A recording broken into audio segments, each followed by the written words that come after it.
2008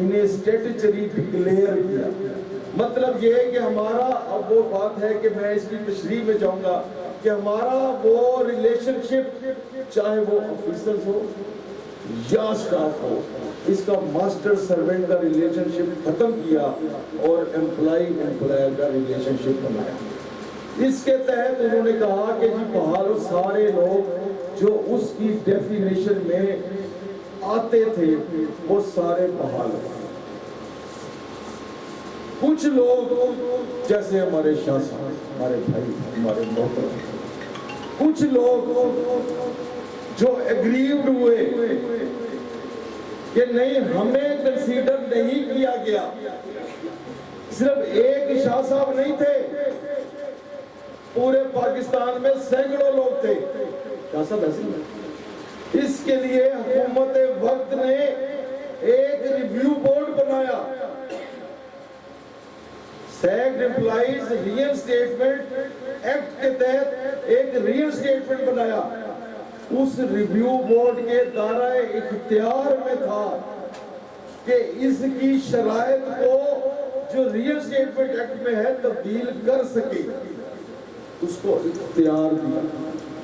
جب اس review board میں یہ پیش ہوئے, انتظامیہ بھی پیش ہوئی, تو ریویو بورڈ کی فائنڈنگ یہ تھی کہ یہ اس کے دائرہ اختیار میں نہیں آتے, but keeping in view their long association ہم ڈائریکشن دیتے ہیں. جج تھے وہ عدالت, ڈائریکشن دیتے ہیں کہ انہیں آپ بحال کریں سبجیکٹ ٹو کہ یہ اپنا بیک بینیفٹ نہیں مانگے. اس جج صاحب نے یہ فیصلہ دیا اور وہ فیصلہ ریویو بورڈ کے چیئرمین کا تھا جس کا درجہ جج کے برابر تھا. اور پھر یہ کیس چلتے چلتے سپریم کورٹ تک پہنچ گیا. ٹھیک ہے, صرف میں آپ سے یہ جاننا چاہتا ہوں کہ قانون بناتی ہے مقننہ, اس کی امپلیمنٹیشن کرتی ہے عدلیہ. ہم ہیں اس قانون کے تحت مانگنے والے, اپنے حق کی وضاحت کرنے والے. تو جب ہم نے ان کے سارے مسائل لے کر چارٹر آف ڈیمانڈ میں آئے, انہوں نے یہ کہا کہ کیا آپ سپریم کورٹ کے فیصلوں سے بالا تر ہیں. اس کے باوجود دیکھیں عقل مندی کیا ہوتی ہے کہ آپ جواب مت لیں. اگر ہم تحریراً جواب لے لیتے ان کا کیس ختم ہو گیا. ہم نے اس کیس کو ورک ہوسل کے اندر ریفر کروایا, اور اس لیے کرایا کہ اس پر ہم بات چیت جاری رکھیں جب تک کہ کوئی ایسا چیئرمین نہ آ جائے کہ قوانین سے ہٹ کر ہم ان کا معاملہ ریزالو کر سکیں. تو سر میں پوری کوشش کروں گا. گفتگو کا اختتام ہے کہ بتانے کی کوشش کی کہ اس ڈر کے عالم میں جب مجھے ٹی وی کے اینکر نے اپنے پروگرام میں مدعو کیا, پتہ نہیں کتنا پریشر تھا کہ مت جانا, یہ کر دیں گے یا جو چاہیے آگے لے لو, نہیں لوگے ڈسمس کر دیں گے, 1 روپیہ پینشن پر نہیں ملے گا, جیل کرا کر. 35 سال نوکری کرنے کے بعد کتنے پیسے آپ کو پینشن کے ملنے چاہیے؟ 60-70 لاکھ. اندازہ بتا, جیل ہونا علیحدہ بات.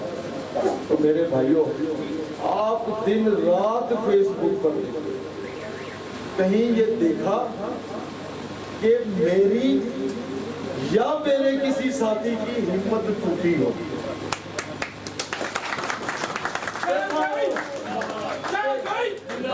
دیکھا ہو تو ضرور بتانا.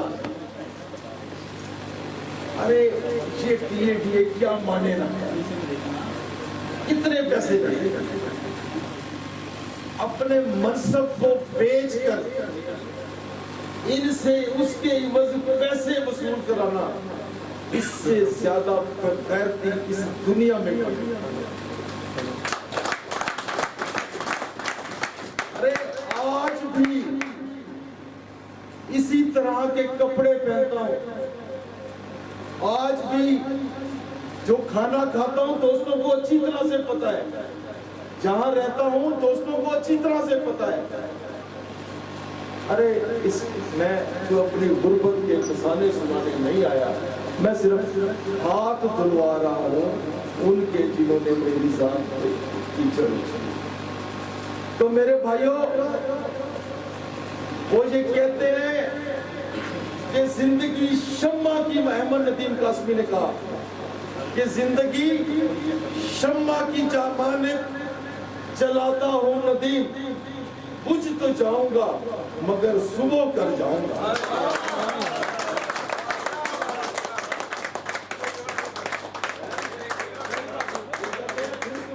زندگی شمع کی مانند جلاتا ہوں ندیم، احمد ندیم قاسمی نے کہا کہ زندگی شمع کی مانند جلاتا ہوں ندیم، بجھ تو جاؤں گا۔ ہر بندے نے مر جانا ہے، آپ نے پڑھا انا للہ و انا الیہ، ہر بندے نے مر جانا ہے، بجھ تو جاؤں گا مگر انشاءاللہ صبح کر جاؤں۔ بھائیو، بڑی لڑائی لڑی، بڑی لڑائی لڑی، آج فخر سے کہتا ہوں اس ظالم حکمران کے سامنے ہم نے اسینشل سروس بھی ختم کرانے کا مقدمہ جیتا، ٹریڈ یونین بھی بچانے کا مقدمہ جیتا، حقوق پر بھی ضرب نہیں آنے دی، کہندے نے ڈکا لگیا سی ادارے دے معاملات ڈکا محنت نال کھولیا، جب ڈکا کھلا تو پھر آپ کا ایگریمنٹ بھی ہوا اور پھر افسروں کی برات بھی، اور آج فیلڈ ورکر کے ساتھ مذاکرات بھی ہو رہے ہیں۔ امید ہے کارپوریشن کا سٹرکچر دوبارہ بحال ہوگا۔ میرے بھائیوں، جب دیکھیں نظریاتی ایک حکومت آئی ہے جو یہ کہتی ہے کہ کاروبار کرنا حکومت کا کام نہیں ہے، ان کا موٹو ہے کہ کاروبار کرنا حکومت کا کام ہے، حکومت چلانا، کاروبار کرنا کام ہے سرمایہ دار کا۔ ہم یہ کہتے ہیں کہ آپ اس ادارے کو کسی سرمایہ دار کو اس لیے نہیں دے سکتے کہ کھربوں روپے کے پیسے حکومت کے نہیں ہیں، پالیسی ہولڈر کے ہیں، سرمایہ دار کھا جائے گا۔ تو انہوں نے کیا کیا کہ اس ادارے کو جدید خطوط پر استوار کرنے کے لیے انہوں نے کہا کہ ٹھیک ہے، اب بھی حکومت کی یہ سوچ ہے کہ نہیں پرائیویٹائز کرنا۔ اس موقع پر صدر چودھری تنویر، نائب صدر ملک وسیم، سیکرٹری لیگل افیئر فصیح الدین، توصیف الرحمان، ملک اعجاز، ایگزیکٹو ممبر سید محمود فہیم، ملک طلعت محمود، چودھری سعید، چودھری امجد حسین، ارشد چوہان، مختار احمد، محمد مشتاق، محمد مبین، افسر خان خٹک اور دیگر سینکڑوں ورکرز موجود تھے۔ دیکھتے رہیے خبرنامہ ٹی وی، پڑھتے رہیے خبرنامہ میگزین، ہمارا چینل سبسکرائب کیجیے۔ شکریہ۔